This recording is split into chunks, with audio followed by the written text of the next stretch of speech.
আমি পদ্মজা, লিখেছেন ইলমা বেহেরোজ, কণ্ঠে পড়শি আমি পদ্মজা, পর্ব 34। বাইরে বিকেলের সোনালি রোদ, মন মাতানো বাতাস, লম্বা বারান্দা পেরিয়ে নূরজাহানের ঘরের দিকে যাচ্ছে পদ্মজা। বাতাসের দমকায় সামনের কিছু চুল অবাধ্য হয়ে উঠছে, এতে সে খুব বিরক্ত বোধ করছে। এক হাতে দই, অন্য হাতে পিঠা, চুল সরাতেও পারছে না। কখন কোত্থেকে উড়ে আসে আমির।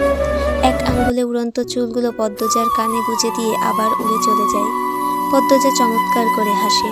আমিরের যাওয়া দেখে মনে মনে বলল, চমৎকার মানুষ। নূরজাহানের ঘরের সামনে এসে দেখল দরজা ভিজানো। পদ্মজা অনুমতি না নিয়ে দরজা ঠেলে ঘরে ঢুকে অবাক হয়ে গেল। তার চক্ষু চড়ক গাছ, পালঙ্কে ভুরি ভুরি সোনার অলঙ্কার জ্বলজ্বল করছে। চোখ ধাঁধানো দৃশ্য। পদ্মজাকে দেখে নূরজাহান অপ্রস্তুত হয়ে পড়ে। তা পদ্মজার চোখে পড়েছে। নূরজাহান ক্ষুব্ধ হয়ে উঠলেন। তুমি এই নে কেড়ে আইসো, আমি কইছি আইতে। নূরজাহানের ধমকে থতমত খেয়ে গেলেন পদ্মজা। দইয়ের মগ ও পিঠার থালা টেবিলের উপর রেখে বলল, আম্মা বললেন দই পিঠা দিয়ে যেতে। তোমার হৌরি কইলেই হইব? আমি কইছি আমারে না কইয়া আমার ঘরে আউন মানা, হেইটা তোমারে হৌরি জানে না? মাফ করবেন, মাথা নত করে বলল পদ্মজা। যাও, বাড়াইয়া যাও। পদ্মজা বেরিয়ে গেল। দরজার বাইরে এসে থমকে দাঁড়ায়। ছোট কারণে এত ক্ষুব্ধ প্রতিক্রিয়া কেন দেখালেন তিনি? পদ্মজার মাথায় ঢুকছে না। পদ্মজা আনমনে হেঁটে নিজের ঘরে চলে আসে। সে ভাবছে এই বাড়িতে আসার পর থেকে কি কি হয়েছে সব ভাবছে। প্রথম রাতে কেউ একজন তার ঘরে এসেছিল, নোংরা স্পর্শ করেছে।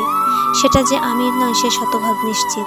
এরপর ভোরে রানীকে দেখলো চোরের মতো বাড়ির পিছনের জঙ্গলে ঢুকতে। তারপর রুম্পা ভাবির সাথে দেখা হয়। তিনি শুরুতে স্বাভাবিক ছিলেন, শেষে গিয়ে পাগলামি শুরু করেন। দরজার ওপাশে কেউ ছিল। পদ্মজা ভ্রুকুটি করে মুখে চকারাস্ত শব্দ করল। সব ঝাপসা। ফরিনা বলেছিলেন দই পিঠা দিয়েই রান্নাঘরে যেতে। পদ্মজা বেমলুম সে কথা ভুলে গিয়েছে। যখন মনে পড়ল অনেক সময় কেটে গিয়েছে, সে দ্রুত আঁচল টেনে মাথা ঘুরে ছুটে যায় রান্নাঘরের দিকে। এসে দেখে ফরিনা এবং আমিনা মাছ কাটছেন। পদ্মজা পা টিপে টিপে রান্নাঘরে ঢুকে ভয়ে বুক কাঁপছে। কখন না কঠিন কথা শোনানো শুরু করে দেন। অহনাওনের সময় হয়েছে তোমার, আসিলা কই? বললেন ফরিনা। ঘরে নতজানু হয়ে বলল পদ্মজা, আমির তো বাইরে বাড়াইয়া গেছে, অনেকক্ষণ হইল। তুমি ঘরে কি করতাছিলা? স্বামী বাড়িতে থাকলে ঘরে থাউন লাগে, নইলে বউদের শোভা পাই খালি ঘরে রান্নাঘরে। চুলার চেয়ে কিছুটা দূরত্বে কয়েকটা বেগুন রাখা। এখানে আসার পর থেকে সে দেখছে প্রতিদিন বেগুন ভাজা করা হয়। পদ্মজা দা নিয়ে বসে বেগুন হাতে নিল। ফরিনা বলেন, বেগুন লইছ কেড়ে? আজ ভাজবেন না? জাফর আর হের বউ তো গেলই গা, এখন কাল্লাইগা করা। আর কেউ খায় না বেগুন। পদ্মজা বেগুন রেখে দিল। কণ্ঠ খাদে নামিয়ে বলল, কি করব? ফরিনা চোখ মুখ কুচকে মাছ কাটছেন, যেন পদ্মজার উপস্থিতি তিনি নিতে পারছেন না। পদ্মজার প্রশ্নের জবাব অনেকক্ষণ পর কাটকাট গলায় দিলেন, ঘরে গিয়া বয়া থাও। পদ্মজার চোখ দুটি ছলছল করে উঠে, ঢোক গিলে বলল, আর হবে না।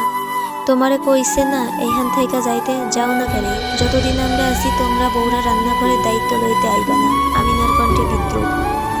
পদ্মজা আমিনার কথায় অবাক হয়ে গেল। সে কখন দায়িত্ব নিতে এলো? ফরিনা আমিনার কথা শুনে চোখ গরম করে তাকালেন। বললেন, আমার ছেঁড়ার বউরে আমি মারবো, কাটবো, বকবো। তোমরা কোনোদিন হের লগে উঁচু গলায় কথা কইবা না। বউ তুমি ঘরে যাও। পদ্মজার সামনে এভাবে অপমানিত হয়ে আমিনা স্তব্ধ হয়ে যান। তিনি যেই শুরু থেকে ফরিনাকে ভয় পান, তাই আর টু শব্দ করলেন না। পদ্মজা ফরিনার দিকে অনুসন্ধানী দৃষ্টি নিয়ে তাকালো। কি যেন দেখতে পেল। মনে হচ্ছে এই মানুষটার দুই রূপ আছে। এই বাড়ির প্রায় সবাইকে তার মুখোশধারী মনে হচ্ছে। কেউ ভালো কিন্তু খারাপের অভিনয় করে, আর কেউ আসলে শয়তান কিন্তু ভালোর অভিনয় করে। কিন্তু কেন? কিসের এত ছলনা? খাড়ায় আসো কেন? যাও, ঘরে যাও। গিয়ে কি করব? কোনো সাহায্য লাগলে বলুন না আম্মা। তোমার যাইতে কইছি, যাও তুমি। পদ্মজা আর কথা বলল না, ধীর পায়ে জায়গা ত্যাগ করলো। এদিক ওদিক হেঁটে ভাবতে থাকে কার ঘরে যাবে। লাবণ্যর কথা মনে হতেই লাবণ্যর ঘরের দিকে এগোলো সে। লাবণ্য বিকেলে টিভি দেখে, নিশ্চয় এখন টিভি দেখছে। লাবণ্যের ঘরে ঢুকেই লিখনসার কণ্ঠ শুনতে পেল পদ্মজা। টিভির দিকে তাকালো, দেখলো ছায়াছবি চলছে, লিখনসার ছায়াছবি।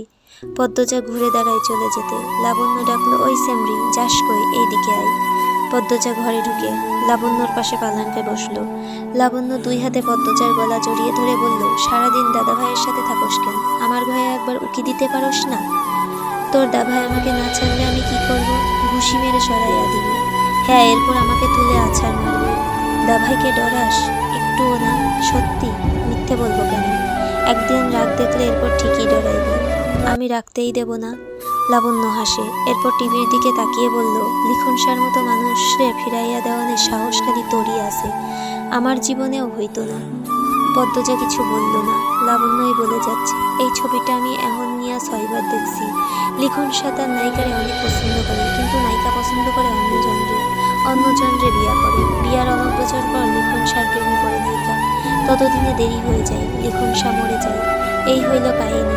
আচ্ছা পদ্মজা, যদি এমন তোর সাথেও হয়? পদ্মজা আঁতকে উঠে বলল, যা কি বলছিস? বিয়ের আগে ভাবতাম যার সাথে বিয়ে হবে তাকেই মানব, কিন্তু এখন আমার তোর ভাইকেই দরকার। ওরে লাইলি হয়ে যাইতাছোস, যা আমিও মজা করছি। আমি কেন চাইবো আমার ভাইয়ের বউ অন্যজনরে পছন্দ করুক? লিখন শাহ আমার, শয়নে স্বপনে তার লাগে আমি সংসার পাতি।